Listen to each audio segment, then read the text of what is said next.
brought to you by Candid. Candid dusting powder, 4 skin problems का एक expert solution. Candid dusting powder, हटा खुजली, लगा कैंडिड। ईरान के सबसे प्रभावशाली नेताओं में से एक अली लारिजानी की मौत की अब आधिकारिक पुष्टि हो गई है। समाचार एजेंसी रॉयटर्स ने स्थानीय मीडिया के हवाले से ये जानकारी दी है। काफी समय तक इस पर सस्पेंस बना रहा, लेकिन अब ईरानी मीडिया ने खुद इस खबर को कंफर्म कर दिया है।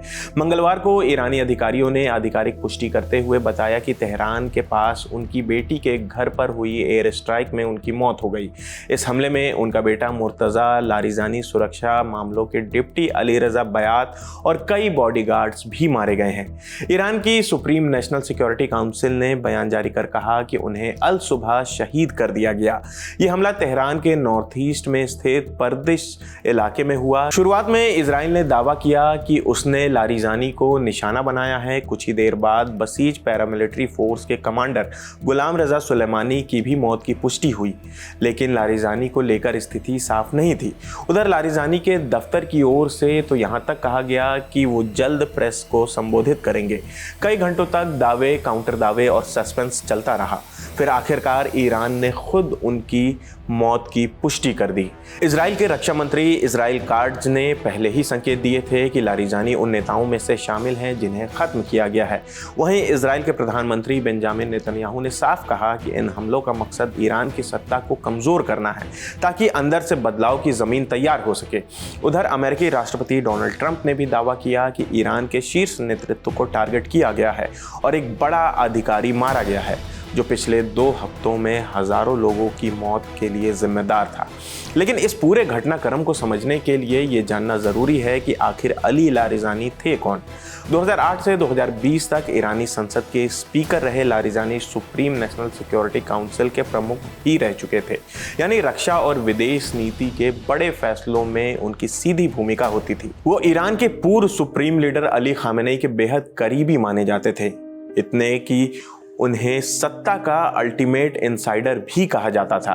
लारिजानी ईरान के परमाणु कार्यक्रम के प्रमुख रणनीतिकारों में से एक थे। साल 2005 से 2007 के बीच बतौर चीफ न्यूक्लियर नेगोशिएटर उन्होंने पश्चिमी देशों से बातचीत में अहम भूमिका निभाई। उनका एक बयान आज भी याद किया जाता है, ये मोती के बदले टॉफी देने जैसा है।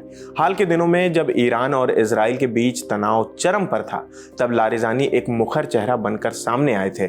उन्होंने ट्रंप पर निशाना साधते हुए कहा था कि जैसे 1979 की क्रांति के वक्त सच्चाई को झूठ बताया गया था, वैसे ही आज ईरान के विरोध प्रदर्शनों को एआई से बनी तस्वीरें कहा जा रहा है। उन्होंने मुस्लिम देशों की चुप्पी पर भी सवाल उठाए और कहा कि यह हमला सिर्फ सैन्य कार्रवाई नहीं, बल्कि ईरान को अंदर से तोड़ने की कोशिश है।